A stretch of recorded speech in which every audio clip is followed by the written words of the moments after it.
बिस्मिल्लाहिर्रहमानिर्रहीम। अस्सलाम वालेकुम अजीज तलबा व तालबात। कतबा अफसाना लेकर आपकी खिदमत में हाजिर हैं। कतबा अफसाना जो है इसको तहरीर किया है गुलाम अब्बास ने, और ये इसका आज हम लोग पेज नंबर 4 जो है वो पढ़ना शुरू करने लगे हैं। मुश्किल अल्फाज के मायने आपको साथ साथ नज़र आ रहे होंगे साइड पर। सारे मुश्किल अल्फाज जो हैं वो साइड पर दिए गए हैं, और अब हम लोग जो है अफसाने की रीडिंग करने लगे हैं और एक्सप्लेनेशन जो है वो साथ साथ मैं आपको बताई जाऊंगी। 3 रुपए कबाड़ी ने उसके दाम कुछ ज्यादा नहीं बताए थे, मगर आखिर उसे इसकी जरूरत ही क्या थी। उसने टुकड़ा रख दिया और चलने लगा। क्यों हजरत, चल दिए, आप बताइए क्या दीजिएगा। ये शरीफ हुसैन की बात हो रही है कि उसने जब संगे मरमर का टुकड़ा उठाया था तो उस वक्त उसने कबाड़ी से वैसे ही पूछ लिया कि इसके क्या पैसे हैं। और फिर वो उसने बताया, कबाड़ी ने कहा कि 3 रुपए, तो शरीफ हुसैन ने रख दिया कि मुझे इसकी क्या जरूरत है। अब वो पूछ रहा है, क्यों हजरत, चल दिए, आप बताइए क्या दीजिएगा। दुकानदार ने पूछा। वो रुक गया। उसे ये जाहिर करते हुए शर्म सी आई कि उसे चीज की जरूरत न थी, और उसने महज अपने शौक तहकीक को पूरा करने के लिए कीमत पूछी।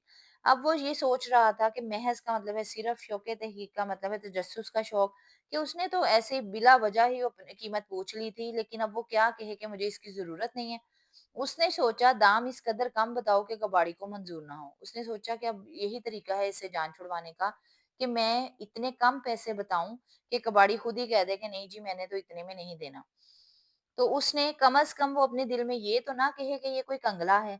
वो चाह रहा था कि कबाड़ी को ये ना पता लगे कि मैं कोई मोहताज हूँ, मैं कोई गरीब हूँ जो दुकानदारों का वक्त जाया और अपनी हिर्स पूरी करने आया है। हिर्स का मतलब है लालच, कि उस किसी को ये ना पता लगे कि मैं सिर्फ यहाँ पर देखने के लिए आया हूँ, खरीदने के लिए मेरे में सकत नहीं है, और मैं किसी लालच में ये चीजें जो है वो पूछ रहा हूँ। हम तो 1 रुपया देंगे, ये कहकर शरीफ हुसैन ने चाहा कि जल्द जल्द कदम उठाता हुआ कबाड़ी की नजरों से ओझल हो जाए, दूर हो जाए, मगर उसने उसको मोहलत ही ना दी, वक्त ही ना दिया, और फौरन कहने लगा, अजी सुनिए, तो कुछ ज्यादा नहीं देंगे, 1.25 रुपया भी नहीं, अच्छा ले जाइए। अब उसने कबाड़ी ने कहा कि आप 1.25 रुपया दे दें और ले जाइए। ये सुनकर अब शरीफ हुसैन को अपने आप पर गुस्सा आया कि मैंने 12 आने क्यों ना कहे। हमारे साथ भी ऐसा ही होता है कि जब भी हम लोग कोई चीज खरीदते हैं और अगर वो दुकानदार फौरन राजी हो जाए तो हमें अफसोस होता है कि इससे भी ज्यादा कम पैसे बताने चाहिए थे। तो वो बेचारा भी अब यही सोच रहा है कि मैं 12 आने कह देता तो इसने मुझे 12 आने में भी दे ही देना था। अब लौटने के सिवा चारा ही नहीं था, अब उसका वापस आने के सिवा उसके पास गुजारा ही नहीं था। हालांकि उसके पास इतने पैसे थे भी नहीं बहुत ज्यादा कि वो इस फजूल खर्ची करता, मगर अब मजबूरी थी। कीमत अदा करने से पहले उसने मरमरी टुकड़े को उठाकर दोबारा देखा कि देखा भला कि अगर जरा सा भी नुक्स नजर आए तो इस सौदे को मंसूख कर दे, मगर वो टुकड़ा बेऐब था। ना जाने कबाड़ी ने इस कदर सस्ता क्यों बेचना कबूल किया था। उसने फिर भी कोशिश की कि अब जो है टुकड़े में ही मुझे कोई नुक्स नज़र आ जाए ताकि मैं ना लूँ, लेकिन जब उसने टुकड़े को देखा, संगमरमर के टुकड़े को, तो वो हर किस्म के नुक्स से पाक था, और वो टुकड़ा बेऐब था, और कबाड़ी जो है वो उसे इतना सस्ता ना जाने क्यों बेच रहा था। रात को जब वो खुले आसमान के नीचे अपने घर की छत पर अकेला बिस्तर पर करवटें बदल रहा था, करवटें बदलने का मतलब है पहलू बदलना, तो उस संगमरमर के टुकड़े का एक मुसर्रफ उसके ज़हन में आया। मुसर्रफ कहते हैं इस्तेमाल। अब वो टुकड़ा खरीद चुका था, घर ले आया है, और अब वो ये सोच रहा था आखिर मैंने इसका करना क्या है।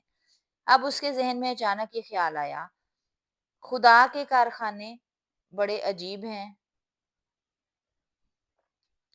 वो बड़ा गफूर रहीम है, क्या अजब उसके दिन फिर जाएं, वो क्लर्क दोम से तरक्की करके सुपरिटेंडेंट बन जाए और उसकी तनख्वाह 40 से बढ़कर 400 हो जाए। ये नहीं तो कम से कम हेड क्लर्क ही सही, फिर उसे साजे के मकान में रहने की जरूरत ना रहे, बल्कि वो कोई छोटा सा मकान ले ले और इस मरमरी टुकड़े पर अपना नाम कंधा करा के दरवाजे के बाहर नस्ब कर दे। अचानक उसके ज़हन में एक सुहाना ख्वाब आया। उसने सोचा, क्या पता मेरी तरक्की हो जाए और मैं तरक्की करके एकदम सुपरिटेंडेंट बन जाऊँ। मेरी तनख्वाह 40 से 4000 हो जाए, 400 हो जाए, और फिर मैं शायद मैं हेड क्लर्क ही बन जाऊँ। और फिर मुझे इस वक़्त वो इकट्ठे मकान में रह रहा था, नीचे कोई और रह रहा था और ऊपर कोई और रह रहा था। तो वो कह रहा है कि कम से कम फिर मुझे अलहदा मकान अपना मिल जाएगा। फिर मैं इस मरमरी टुकड़े को, इस संगमरमर के टुकड़े पर अपना नाम लिखवा कर उसके अपने घर के दरवाजे के बाहर जो है वो लगवाऊंगा, जैसे बड़ी-बड़ी कोठियों में वो देखता आया था। मुस्तकबिल की ये ख्याली तस्वीर उसके ज़हन पर कुछ इस तरह छा गई कि या तो वो इस मरमरी टुकड़े को बिल्कुल बेमुशर्रफ समझता था या अब इसे ऐसा महसूस होने लगा गोया वो एक अरसे से इस किस्म के टुकड़े की तलाश में था और अगर इसे ना खरीदता तो बड़ी भूल होती। साइट पर आपको मीनिंग सारे नज़र आ रहे होंगे। अब उसने अपने मुस्तकबिल के बारे में सोचना शुरू कर दिया। अचानक से उसको लगा कि ये टुकड़ा तो बड़े फ़ायदेमंद है। उसने सोचा कि मैं इसको अपने घर के बाहर लगाऊँगा और फिर मरमरी टुकड़े को बिल्कुल बेमुशर्रफ समझता था। अभी तो कि वो समझता था कि इसका कोई ये बेफ़ायदा है, इसका कोई इस्तेमाल नहीं हो सकता। अब उसे ऐसा महसूस होने लगा कि नहीं, ये तो वही टुकड़ा है जिसकी मुझे सदियों से तलाश थी और यही टुकड़ा मेरी तरक्की में जो है तरक्की करने का बायस बनेगा। यहाँ तक पेज नंबर जो है ये 4 की हमारी जो है एक्सप्लेनेशन और अल्फाज मायने कंप्लीट होते हैं। उम्मीद है कि आपको लेसन कतबा जो है वो आसान भी लग रहा होगा और समझ भी आ रहा होगा। चैनल को सब्सक्राइब कर लीजिएगा, लाइक कर दीजिएगा। अस्सलाम वालेकुम व रहमतुल्लाहि व बरकातुहू।